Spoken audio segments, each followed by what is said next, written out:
Hello, everyone. Welcome to another BGG Live. I'm Ashanti Golar, the founder of the BGG, and I am joined tonight with another wonderful woman from the Biden-Harris campaign, Paige Hill, who is the Surrogates Communications Director. She's fabulous. I get all her emails. She works hard for us every day. And we're going to talk tonight about the Supreme Court and what's next after Barrett was confirmed. But in true BGG fashion, as you all know, we have to start by welcoming Paige. We're super excited to have you with us. And tell us, how did you get started in politics? Well, thank you so much, Ashanti, for having me here, and hello to your fabulous Facebook Live audience. Really excited to be here with you guys this evening. I haven't been in politics and in campaigns for too long, actually. Before I joined the Joe Biden campaign, which now feels like 8 years ago, but in May of 2019, I'm actually in Nashville, Tennessee right now. Our campaign is largely virtual. And so, a few of us have decided to work virtually from our home. And so I am in Nashville, Tennessee. And so before I joined the Joe Biden campaign, I worked on the governor's race here in Tennessee in 2018. And then before that, I was a local news reporter here in Nashville. Reporting on the issues that are really close to home for people, not, broad horse race politics, but, the bread and butter things like, local schools and, what's going on with school board elections and at school board meetings. And I reported on a lot of, news of the day, things that were happening in my community, which was extremely rewarding work. But I think it's kind of a cliche story, but after 2016, it was really, really hard to continue doing that work, especially because good journalists are unbiased and fair. And I just could not sit back. I felt like I was, sitting back and not actively participating in making the change that needed to be done in the 2 to 4 years after President Trump won in 2016.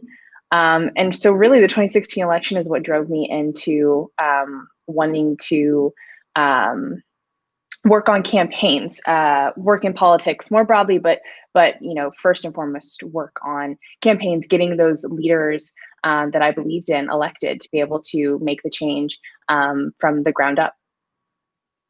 I love it. I love stories like that. And that just shows everyone you don't have to start off in politics to end up in politics and make a huge difference.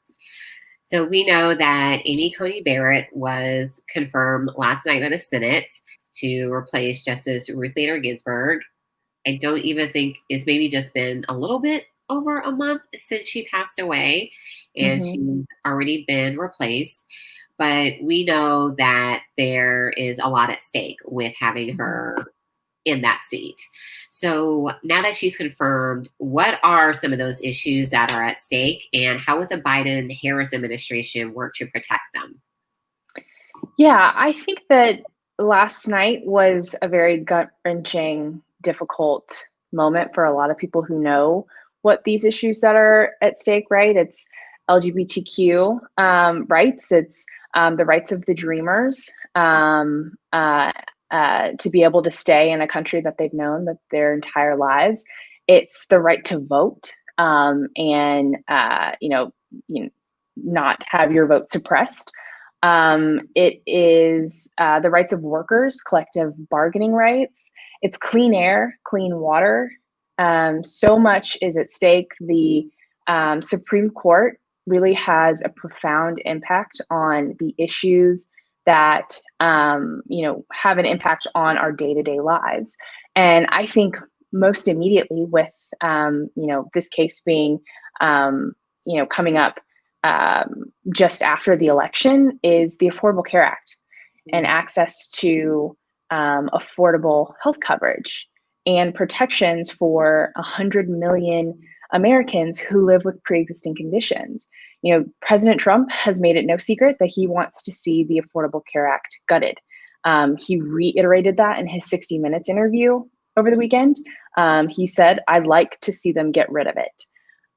So he is not shying away from this at all, and if he is successful, millions and millions of people will be without coverage. They will be stranded.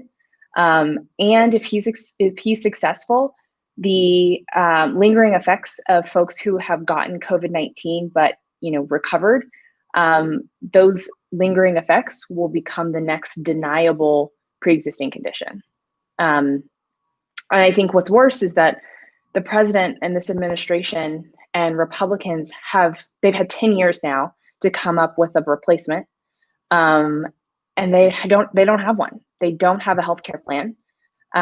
As president, we've had President Obama on the trail for us, kind of barnstorming the country in the battleground states, which has been amazing to see, but he's really brought it home. Yeah, he's really brought it home that, the Republicans do not have a plan. Zero, zilch. If they would tell us what their plan was. Leslie Stahl in the 60 Minutes interview asked the president repeatedly, what is the plan? How will you protect the millions of Americans who will be stranded if the Affordable Care Act is gutted? How will you protect pre-existing conditions? And he didn't have an answer. He just lied, he deflected, and then showed her a giant book of basically executive orders, which is not governing. That's not a comprehensive health plan. Joe Biden has laid out a very comprehensive plan to protect healthcare that starts with protecting the Affordable Care Act and then providing a public option for folks, the folks who are in states where their governors or their state legislatures have otherwise chosen not to expand Medicaid under the Affordable Care Act. I think that is really what is at stake in this election, because if we are not electing leaders who are looking to protect those issues and those rights that are at stake, that is a grim future that we face. It's so true. And I've talked before about the Affordable Care Act, Obamacare, if people like to call it that. But as someone who has a pre-existing condition, this is very personal to me. Yeah. And to think of all the people who were fortunate enough to survive COVID, we now have so many more people who have pre-existing conditions, as you said. And I've been talking to a lot of young people, and right now they're able to be on their parents' insurance, and it even scares them. What happens with the ACA, and how am I going to be able to afford healthcare? So we know so much is at stake from our healthcare. Personally, I feel our overall freedoms. I was just extremely shocked when she couldn't even name them all. And I'm just like, how are we going to protect our freedoms if you don't even know what they are? Yeah. But we know we are a week out from Election Day. People are excited about Vice President Biden, Senator Harris. What are some key things that they can do in the next few days to ensure that we're bringing home a victory for the Biden-Harris ticket? Yeah, I think we say it's a week until Election Day, 7 days until Election Day, but the election is happening now. People are voting now. Election Day, I think folks, have started to call it an election deadline. That is when, when polls close, that's when voting stops. So I think that For a lot of people, the confirmation last night, might have made folks feel hopeless or, feel like, the fight is over, but it's not. The next best thing that you can do is vote. Uh, Vote right now. If you have early voting going on in your state right now, make a plan to get there, and take friends and family with you. If you can't take them with you, call them and make sure that they have a plan to early vote. If early voting is coming to an end in your state, make a plan to vote on election day. You're going to want to make a plan so that you can see it through. We have at iwillvote.com wonderful resources for folks to be able to learn their options for the next 7 days, how they can. Oh, I see it there. iwillvote.com, great website. Yes, yeah, got it ready. Yeah, and it'll tell you in your state, in your community, exactly what your options are. And then once you've voted, help us reach the folks that haven't yet. You can text Joe to 30330 to learn more about how to get involved. And the last week, it is not too late. We need all hands on deck. It is our duty to keep our foot on the gas. Just because what you're seeing on TV may seem like things are going in our direction, it won't go in our direction on election night if we don't get as many people to the polls as we can. So it is absolutely not too late to get involved, to help us make calls, send texts, help us reach the folks that we need to get to the polls. Fabulous. We know you have a lot going on. So Paige, we really appreciate you taking the time to join us to talk about what's at stake for the Supreme Court and give us our next steps. Again, everyone, you can visit iwillvote.com. You can visit joebiden.com to find out more about the plans that Vice President Biden and Senator Harris have for us. 7 days to fully bring this home. I'm voting absentee. My ballot has been in the mail. So everyone make sure that you vote. During this time, relational organizing is so important. So making sure you're calling those that you're closest to, texting them, making sure that people have a voting plan. Great.